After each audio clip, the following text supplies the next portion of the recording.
মূল্যস্ফীতি নিয়ন্ত্রণে বাজেটের মূল চ্যালেঞ্জ বললেন অর্থ উপদেষ্টা। কালো টাকা সাদা করার ব্যাখ্যা দিলেন এনবিআর চেয়ারম্যান।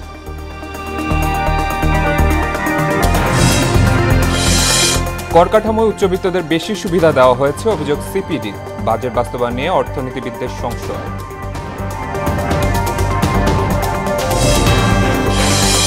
শেখ হাসিনাকে প্রধান আসামি করে ট্রাইব্যুনালে গুমের অভিযোগ সালাউদ্দিনের। আদালত অবমাননা মামলার চূড়ান্ত শুনানি 19 জুন। এবং রাজধানীতে জমে উঠেছে কুরবানির পশুর হাট। দর কষাকষিতে ব্যস্ত ক্রেতা বিক্রেতা। কাল থেকে বেচাকেনা বাড়ার আশা।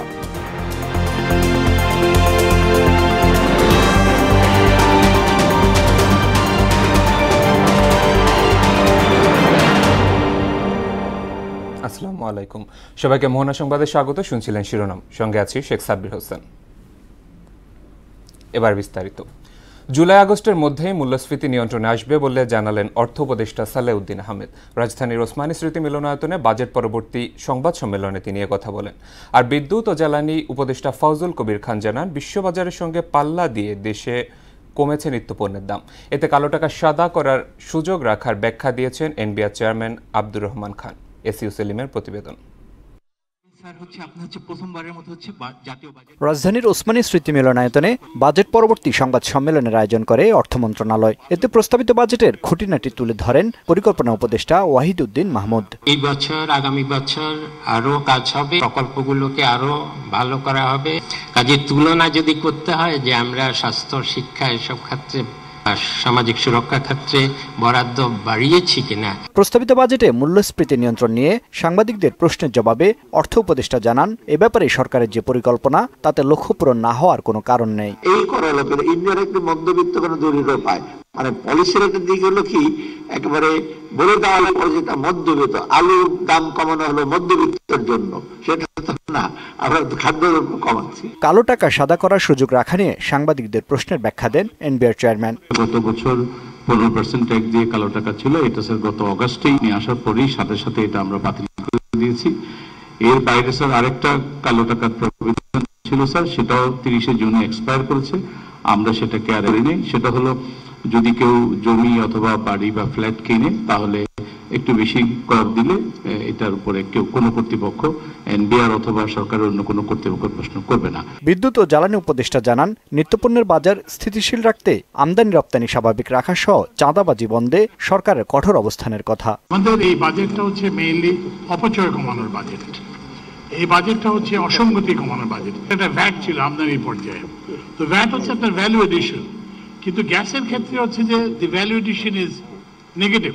আরেকটা জিনিস যেটা করতেছে সেটা হচ্ছে সড়ক বিভাগ থেকে আমরা একটা চাঁদাবাজিটাকে একটু সীমিত করার চেষ্টা করছি। মূল্যস্ফীতি নিয়ন্ত্রণে সব মন্ত্রণালয় ও বিভাগের সমন্বয়ে চেষ্টা চলছে বলেও জানান তিনি। সবাই মিলে একটা পরিকল্পিত উন্নয়ন চেষ্টা করছি। এসইউ সেলিম, মোহনা সংবাদ, ঢাকা। রাজনৈতিক সরকারের মতো অন্তর্বর্তী সরকারের বাজেটেও কালো টাকা সাদা করার সুযোগ রাখার সমালোচনা করেছে গবেষণা প্রতিষ্ঠান সিপিডি। এ পদক্ষেপকে জুলাই আন্দোলনের চেতনার পরিপন্থী বলে উল্লেখ করেছেন সংস্থার নির্বাহী পরিচালক ফাহমিদা খাতুন। আর সিপিডির সম্মাননীয় ফেলো মুস্তাফিজুর রহমানের মতে, কর কাঠামোয় নিম্ন মধ্যবিত্তদের চেয়ে উচ্চবিত্তদের বেশি সুবিধা দেওয়া হয়েছে। মনিরুল ইসলামের প্রতিবেদন। আসছে অর্থ বছরের প্রস্তাবিত বাজেটের আকার কমেছে 7,000 কোটি টাকা। তবে বরাদ্দ নেই মেগা প্রকল্পে। ওদিকে যুক্তরাষ্ট্রের শুল্ক ছাড় পাচ্ছে বাংলাদেশের শতাধিক পণ্য। চড়া মূল্যস্ফীতির এই সময়ে প্রস্তাবিত বাজেটে মানুষের প্রত্যাশা কতটা বাস্তবায়ন হবে, এমন প্রশ্ন সিপিডির। সিপিডি এই আলোকে যে সমস্ত বাজেট প্রস্তাবনাগুলি উপস্থাপন করা হয়েছে সেগুলির বিশ্লেষণ তুলে ধরছে। গুলশানের একটি হোটেলে জাতীয় বাজেট নিয়ে পর্যালোচনা তুলে ধরেন সংস্থার নির্বাহী পরিচালক ডক্টর ফাহমিদা খাতুন। অর্থনৈতিক অগ্রগতি আশাব্যঞ্জক হলেও প্রস্তাবিত বাজেট বাস্তবায়ন হবে বেশ কঠিন। সামগ্রিকভাবে যে ম্যাক্রো ইকোনমিক কাঠামোটা দেওয়া হয়েছে, সেখানে যে প্রক্ষেপণগুলো করা হয়েছে আগামী অর্থ বছরের জন্য, সেটা একটা আশাব্যঞ্জক প্রক্ষেপণ করা হয়েছে। সেই আশাব্যঞ্জক আমরা আশা করব যে সেটা বাস্তবায়ন হবে, কিন্তু কিছু কিছু ক্ষেত্রে আমরা একটু ইতিমধ্যে বলেছি যে সেগুলো অর্জন করা কিন্তু কষ্টকর হবে। কালো টাকা সাদা করার সুযোগকে জুলাই গণ অভ্যুত্থানের চেতনার পরিপন্থী বলে মন্তব্য করেন তিনি। কালো টাকাকে বৈধকরণের যে প্রস্তাব, সেটা একেবারেই বন্ধ করা উচিত। সৎ করদাতা সৎ আয়ভাবে আয় করে তাদের প্রতি একটা অনুৎসাহ হিসাবে কাজ করে, যার ফলে একটা সমাজে বৈষম্য হয়। এবং আমরা সেজন্যই বলছি যে এই যে জুলাই আন্দোলন হলো সেইটা তো বৈষম্যহীন আন্দোলন হয়েছিল, বৈষম্যহীন সমাজের জন্য। এবং ইনফ্যাক্ট এই যে বাজেটের প্রত্যয়টাও কিন্তু বলা হচ্ছে যে বৈষম্যহীন সমাজ প্রতিষ্ঠা করার, সেটার সাথে চরমভাবে সাংঘর্ষিক। সিপিডির সম্মাননীয় ফেলো মোস্তাফিজুর রহমান কর কাঠামো নিয়ে অসন্তোষ জানিয়ে বলেন, এতে উচ্চবিত্তদের জন্য বেশি সুবিধা রাখা হয়েছে। স্বাস্থ্য, শিক্ষার, কৃষিতে বরাদ্দ কমানোর সমালোচনাও করেন তিনি। আমি যদি এই বছর 6.5% নামিয়ে নিয়ে আসা হবে ডাবল ডিজিটের কাছাকাছি থেকে, সেটাকে যদি বাস্তবতার সাথে সেটা মিলে না, যদি সেটা ধরেও নেই, তো তাহলে সেই তুলনায় যদি 3,50,000 টাকা থেকে যদি মাত্র 25,000 টাকা সেটা যদি বাড়ে 7%-এর মতো, আর মূল্যস্ফীতি যদি বাড়ে হলো ওই সময়টাতে 27-28%, তো তাহলে তো ক্রয় ক্ষমতার নিরিখে এটা খুবই কম। সার্বিক দিক বিবেচনায় এবারের বাজেট অনুমানে সামঞ্জস্যপূর্ণ মনে হলেও প্রত্যাশা পূরণের মানদণ্ডে ঘাটতি থেকেই যাচ্ছে বলে মনে করে সিপিডি। অনুমানের সাথে সামঞ্জস্যপূর্ণ, কিন্তু প্রত্যাশার সাথে কিছুটা হতাশাজনকও বটে। মনিরুল ইসলাম, মোহনা সংবাদ, ঢাকা। অন্তর্বর্তী সরকারের বাজেটের ভবিষ্যৎ অনিশ্চিত। রাজনৈতিক সরকার এলে তারা এই বাজেট বাস্তবায়ন করবে কিনা তা নিয়ে সংশয় আছে বলে মনে করেন অর্থনীতিবিদ এম আকাশ। আর মাঠ পর্যায়ে অংশীজনরা যদি নিজেদের আখের গোছাতে ব্যস্ত থাকে তাহলে বাজেট বাস্তবায়ন ও সুশাসন হুমকিতে পড়বে বলে মন্তব্য করেছেন এনবিআরের সাবেক চেয়ারম্যান মোশাররফ হোসেন ভূঁইয়া। রেজা খানের রিপোর্ট। গেল অর্থ বছরে 7,96,900 কোটি টাকার বাজেট দিয়েছিল পতিত আওয়ামী লীগ সরকার। শেষ 10 মাসে ওই বাজেটের মাত্র 38% বাস্তবায়ন হয়েছিল, আর শেষ 2 মাসে দেখা দেয় 62% বাস্তবায়নের চ্যালেঞ্জ। এই বাস্তবতায় গেল অর্থ বছরের চেয়ে মাত্র 7,000 কোটি টাকা কমিয়ে 7,90,000 কোটি টাকার বাজেট প্রস্তাব করেছে অন্তর্বর্তী সরকার। কিন্তু আসন্ন ডিসেম্বর বা তারপরে জাতীয় নির্বাচন অনুষ্ঠিত হলে কি হবে এই বাজেটের ভবিষ্যৎ? এপ্রিল থেকে জুন পর্যন্ত তখন অন্য গভর্নমেন্ট, তার মানে এই বাজেটটা ঠিক মানে এদের বাজেট আর থাকবে না তখন। এবং যাদের বাজেট হবে তারা এটা কতটুকু বাস্তবায়ন করবে সেই প্রশ্ন কিন্তু থেকেই যাবে। নতুন সরকার বাস্তবায়ন করতেও পারে, নাও করতে পারে। সুতরাং বাজেটের ভবিষ্যৎ অনিশ্চিত। অর্থনৈতিক জটিলতায় এই বাজেটের মাধ্যমে ধনীদের কাছ থেকে অর্থ আদায় করা সম্ভব হবে না। ভবিষ্যতেও এই অবস্থা চলতে থাকবে বলে মনে করেন এই অর্থনীতিবিদ। ফাইন্যান্সিয়াল জটিলতার মধ্যে পড়বে, এবং আগামী গভর্নমেন্ট যদি ধনিক শ্রেণীর গভর্নমেন্ট হয় তাহলে এবার যেরকম ধনিকদের কাছ থেকে টাকা উদ্ধার করা গেল না, তখনও করা যাবে না। এদিকে 1/11 পরবর্তী সময়ের মতো বর্তমানেও বাজেট বাস্তবায়নে বড় প্রকল্পে অংশীজনদের খুঁজে পাওয়া যাচ্ছে না। সরকারের স্থিতিশীলতা না থাকলে বাজেট বাস্তবায়নে বাধা তৈরি হয় বলে জানান জাতীয় রাজস্ব বোর্ডের সাবেক এই চেয়ারম্যান। আমরা আগেও দেখেছি 1/11 যে কেয়ারটেকার গভর্নমেন্ট, সেই সময়ও অনেক চালু প্রকল্পে ঠিকাদারদের খুঁজে পাওয়া যাচ্ছে না। এখনো কিন্তু কিছু ক্ষেত্রে এখনো সেরকম আমরা লক্ষ্য করছি। রাজনৈতিক কর্মীরা মাঠ পর্যায়ে নিজেদের স্বার্থ হাসিলের চেষ্টা করলে এই বাজেট বাস্তবায়ন ও সুশাসন অনিশ্চিত হয়ে পড়বে বলেও মনে করেন তিনি। নিজেদের আখের গোছানোটা বেশি গুরুত্বপূর্ণ, তাহলে একটা সমস্যা তৈরি হবে। বাজেট ইমপ্লিমেন্টেশনই হোক বা সুশাসন প্রতিষ্ঠা হোক। রেজা খান, মোহনা সংবাদ, ঢাকা। শেখ হাসিনাকে প্রধান আসামি করে আন্তর্জাতিক অপরাধ ট্রাইব্যুনালে গুমের অভিযোগ জমা দিয়েছেন বিএনপির স্থায়ী কমিটির সদস্য সালাউদ্দিন আহমেদ। ট্রাইব্যুনালের চিফ প্রসিকিউটরের কাছে অভিযোগ জমা দেন তিনি। এদিকে আদালত অবমাননায় পত্রিকায় বিজ্ঞপ্তি প্রকাশের পরও ট্রাইব্যুনালে হাজির হননি শেখ হাসিনা। আগামী 19 জুন এ মামলার চূড়ান্ত শুনানি। আরও জানাচ্ছেন কাজী পাপ্পু। মঙ্গলবার সকালে আন্তর্জাতিক অপরাধ ট্রাইব্যুনালের চিফ প্রসিকিউটরের কাছে অভিযোগ জমা দেন বিএনপির স্থায়ী কমিটির সদস্য সালাউদ্দিন আহমেদ। দলীয় ব্যস্ততা আর তথ্য উপাত্ত সংগ্রহ করতে সময় লাগায় অভিযোগ জানাতে দেরি হয়েছে বলে জানান তিনি। বলেন, শেখ হাসিনাকে প্রধান আসামি করে 7 জনের বিরুদ্ধে অভিযোগ দাখিল করা হয়েছে। এখানে প্রাথমিকভাবে 7 জনকে আসামি করেছি।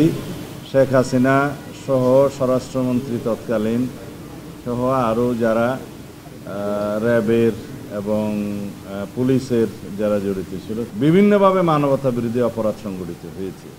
এই সমস্ত কিছুই আন্তর্জাতিক অপরাধ ট্রাইব্যুনালে যাতে মামলা হয়, যারা ভুক্তভোগী তারা যাতে মামলা করেন সেজন্য আহ্বান জানাচ্ছি। এক প্রশ্নের জবাবে তিনি বলেন, বিএনপি ক্ষমতায় আসলেও জুলাই আগস্টের বিচার ট্রাইব্যুনালে চলমান থাকবে। তবে এতগুলো বিচার করার জন্য আমাদের হয়তো ভবিষ্যতে আরো ট্রাইব্যুনাল বাড়াতে হবে, প্রসিকিউশন টিম বাড়াতে হবে, ইনভেস্টিগেশন টিম বাড়াতে হবে। এগুলো আমাদের প্রতিশ্রুতি, জাতির কাছে সমগ্র জাতির প্রত্যাশা, আমাদের প্রতিশ্রুতি তো বটেই, এগুলো কন্টিনিউ করতে হবে। এদিকে চিফ প্রসিকিউটর তাজুল ইসলাম জানান, যারা জীবিত অবস্থায় ফিরে এসেছেন তাদের মামলা দ্রুত শেষ করা সম্ভব। যাদেরকে হত্যা করা হয়েছে তাদের বিষয়গুলো সলভ করাটা সময় লাগতে পারে, কিন্তু যেগুলো সার্ভাইভার্স আছেন, যে সমস্ত ভিকটিম ফিরে এসেছেন, তাদের মামলাগুলো প্রমাণ করাটা সহজ এবং দ্রুততার সাথে সম্ভব। অন্যদিকে আদালত অবমাননায় পত্রিকায় বিজ্ঞপ্তি প্রকাশের পরও ট্রাইব্যুনালে হাজির হননি শেখ হাসিনা। আগামী 19 জুন এই মামলার চূড়ান্ত শুনানি হবে। আর চানখারপুলে আনাস সহ 6 জনকে হত্যার মামলায় ডিএমপির সাবেক কমিশনার হাবিবুর রহমান সহ পলাতক 4 আসামিকে 22 জুনের মধ্যে হাজির হতে পত্রিকায় বিজ্ঞপ্তি প্রকাশের নির্দেশ দিয়েছে ট্রাইব্যুনাল। আদালত ন্যায় বিচারের স্বার্থে আরেকটা শেষ সুযোগ দিয়েছেন। কাজী পাপ্পু, মোহনা সংবাদ, ঢাকা।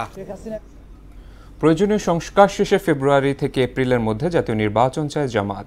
রাজধানীতে এক সংবাদ সম্মেলনে দলটির আমির আরও জানান, রাজনৈতিক প্রতিহিংসা থেকে জামাতের নিবন্ধন বাতিল করা হয়েছিল। দলের প্রতীক দাড়িপাল্লাও ফিরে পাওয়ার আশাবাদী তিনি। ওবায়দুল হক মারুফের প্রতিবেদন। দলের নিবন্ধন ফিরে পেতে দীর্ঘ 1 যুগ আইনি লড়াই শেষে রবিবার আপিল বিভাগ থেকে নিবন্ধন ফিরে পায় জামায়াতে ইসলামী। এ নিয়ে প্রতিক্রিয়া জানাতে মঙ্গলবার রাজধানীর একটি হোটেলে সংবাদ সম্মেলনের আয়োজন করে দলটি। যাতে অংশ নেন ঢাকায় অবস্থানরত বিভিন্ন দেশের কূটনৈতিক সহ দলের শীর্ষ নেতারা। এই রায় প্রকাশ হওয়ার আগে জামায়াতে ইসলামীর যে অবস্থা ছিল, তার নিবন্ধন, তার প্রতীক, সেই বিষয়টি সমাধান করার জন্য, দ্রুত সমাধান করার জন্য নির্বাচন কমিশনকে তারা নির্দেশ প্রদান করেন। ফ্যাসিস্ট বিদায় নিলেও ফ্যাসিজম বিদায় নেয়নি জানিয়ে জামায়াতের আমির বলেন, ফ্যাসিজম নির্মূলে ফেব্রুয়ারি থেকে এপ্রিলের মধ্যে সুষ্ঠু ও গ্রহণযোগ্য নির্বাচন চান তারা। ফ্যাসিজম বাংলাদেশ থেকে এখনো বিদায় নেয়নি, তার কালো ছায়া এবং ভূত এখনো জাতির ঘাড়ে রয়ে গিয়েছে। এই জন্য প্রয়োজন হবে একটি অবাধ, সুষ্ঠু এবং গ্রহণযোগ্য নির্বাচন অনুষ্ঠানের। এটিএম আজহারের মুক্তি ও মানবতা বিরোধী অপরাধ ট্রাইব্যুনালে শীর্ষ রাজনৈতিক নেতাদের উপর কার্যকর হওয়া বিচার বিষয়ে জানতে চাইলে তিনি বলেন, এই জীবনগুলো আর ফেরত আসবে না, কিন্তু দুনিয়াবাসীর সামনে এটা পরিষ্কার হয়ে গিয়েছে রায়ের মাধ্যমে যে তাদেরকে কিভাবে খুন করা হয়েছে। আমরা চাই না বিচার বিভাগকে ব্যবহার করে আমাদের উপর যে অবিচার করা হয়েছে, সেইটা আমরা যে বিচার চাইব সেখানে কারো উপর অবিচার করা হোক, এটা আমরা চাই না। দেশের সার্বভৌমত্বের উপর কারো আধিপত্য মেনে নেওয়া হবে না বলেও জানান ডাক্তার শফিকুর রহমান। বাংলাদেশের রাজনীতি, সমাজ, সংস্কৃতি, আমাদের সার্বভৌমত্বের উপর আমরা কোনো ধরনের আধিপত্য কারো মেনে নেব না। ওবায়দুল হক মারুফ, মোহনা সংবাদ, ঢাকা। সংস্কার কার্যক্রমে বিভিন্ন কমিশনের প্রস্তাবই চূড়ান্ত নয়। রাজনৈতিক দলগুলো যেসব মতামত দিয়েছে তার আলোকে সমন্বিত প্রভাব নিয়েই জুলাই সনদ হবে বলে জানিয়েছেন ঐকমত্য কমিশনের সহসভাপতি অধ্যাপক আলী রিয়াজ। দুপুরে ফরেন সার্ভিস একাডেমিতে ঐকমত্য কমিশনের সংলাপে তিনি এসব কথা বলেন। জুলাই সনদ তৈরির কাজ আগামী মাসের মধ্যে শেষ করা সম্ভব বলে জানান অধ্যাপক আলী রিয়াজ। এই নতুন প্রস্তাবগুলো কিন্তু কমিশন ফিরে গিয়ে আলোচনা করে করেনি, জাতীয় ঐকমত্য কমিশন, সংশ্লিষ্ট কমিশনগুলো করেনি, কারণ সংবিধান সংস্কার কমিশন বাস্তবে এক্সিস্টই করে না, এখন এটার মেয়াদ শেষ হয়ে গেছে। যেটা ঐকমত্য কমিশন করেছে এই বিবেচনাগুলো নিয়ে যে অন্যদের আলোচনার পরিপ্রেক্ষিতে তাহলে কি দাঁড়াচ্ছে সেটা আপনাদের কাছে উপস্থাপন করা হয়েছে। ধীরে ধীরে জমে উঠেছে রাজধানীর কোরবানির পশুর হাট। বেশিরভাগ হাটে প্রচুর গরু ছাগল উঠেছে। বেচাকেনাও শুরু হয়েছে, যারা তারা তৎপর হাটের সুষ্ঠু ব্যবস্থাপনা নিশ্চিত করতে। হাটে পশুর দরদাম করছেন অনেকে, তবে আপাতত বিক্রি হচ্ছে কম। দর কষাকষিতে কিছুটা সময় নিচ্ছেন ক্রেতারা। দাম নিয়েও আছে মিশ্র প্রতিক্রিয়া। আগামীকাল থেকে বেচাকেনা আরও বাড়বে বলে আশাবাদী বিক্রেতারা। তারা বলেন, অন্যান্য বারের চেয়ে গরুর দাম এবার অনেকটাই কম। দর্শক, রাজধানীর গাবতলী পশুর হাটে আছেন আমাদের সহকর্মী মুনতাসির মামুন। সরাসরি যুক্ত হচ্ছি তার সাথে। মুনতাসির, হাটে কেনাবেচার অবস্থা কেমন দেখছেন আর ব্যবস্থাপনা নিয়েও আমাদের জানাবেন।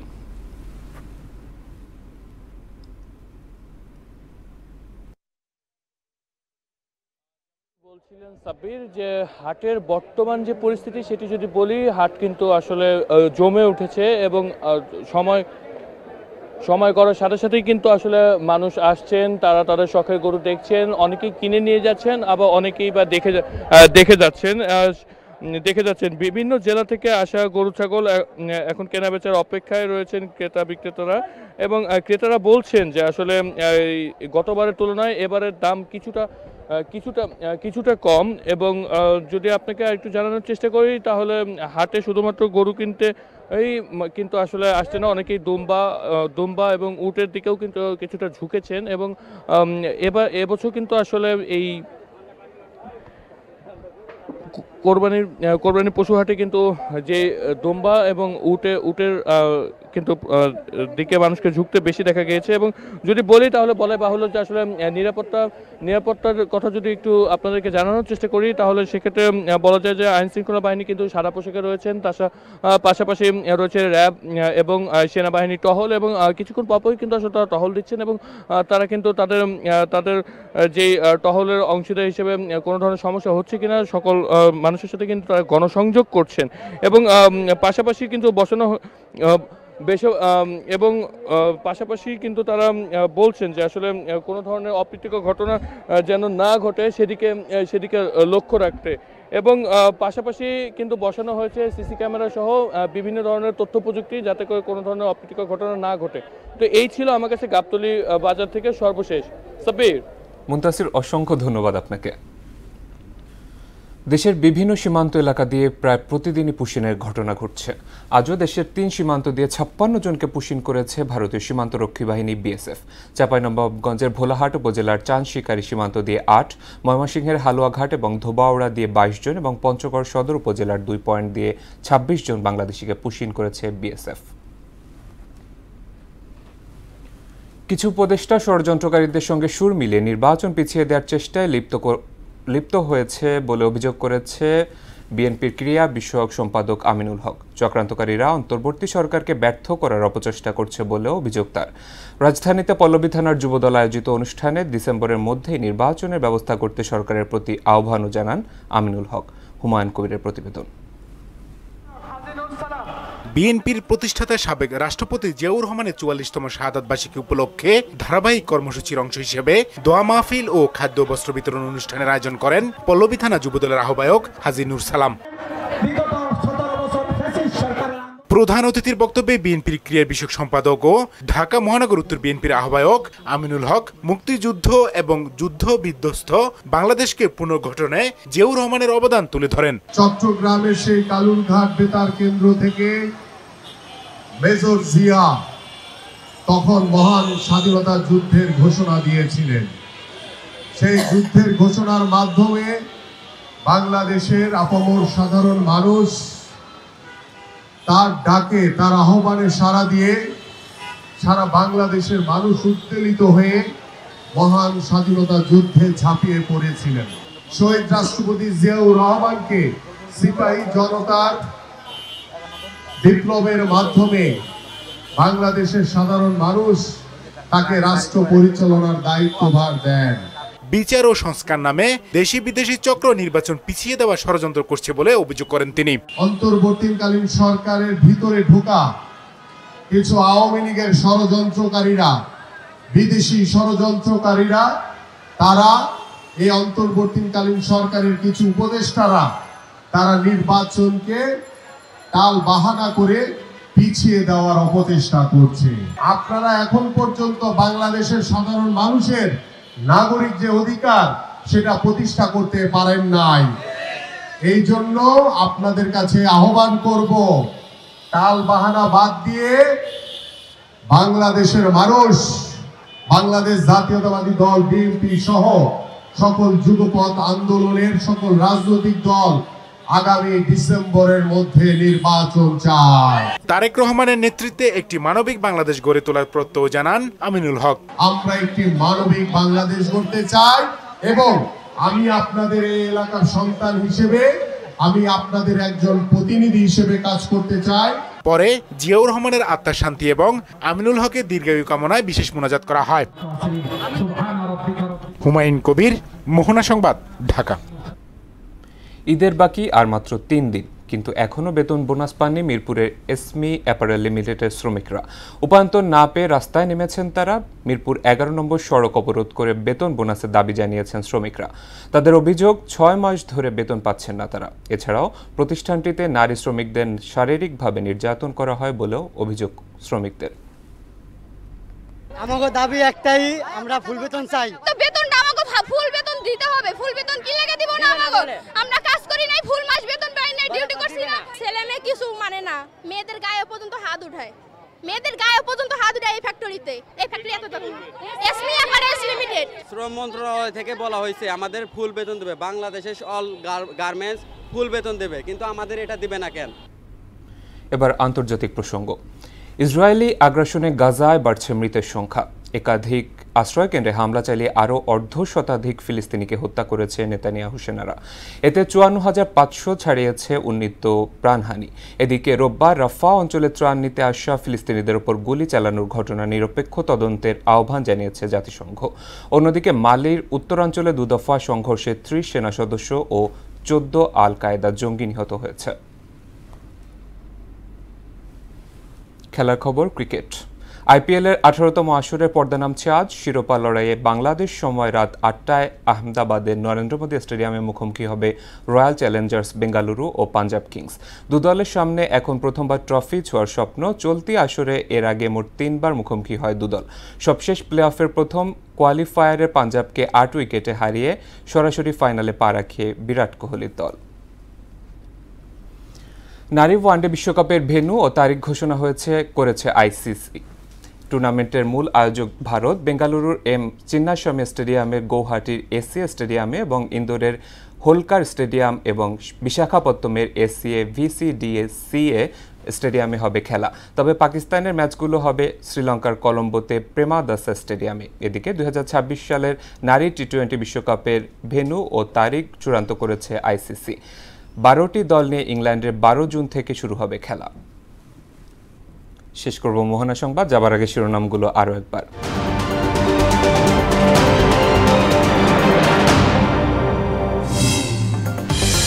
মূল্যস্ফীতি নিয়ন্ত্রণই বাজেটের মূল চ্যালেঞ্জ বললেন অর্থ উপদেষ্টা। কালো টাকা সাদা করার ব্যাখ্যা দিলেন এনবিআর চেয়ারম্যান।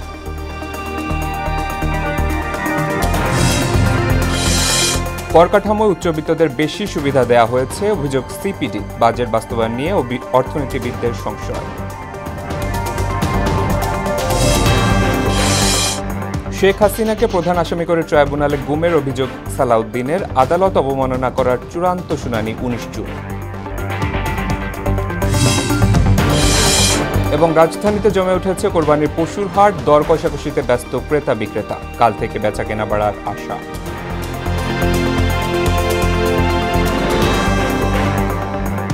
এই ছিল মোহনা সংবাদে। পরবর্তী সংবাদ রাত 9টায়। এর আগে সংবাদ এক নজরে দেখবেন সন্ধ্যা 7টায়। মোহনার সবশেষ খবর জানতে ভিজিট করুন www.mohana.tv। সংবাদ দেখতে পারেন মোহনার ফেসবুক এবং ইউটিউবে। এতক্ষণ সঙ্গে থাকার জন্য ধন্যবাদ সবাইকে।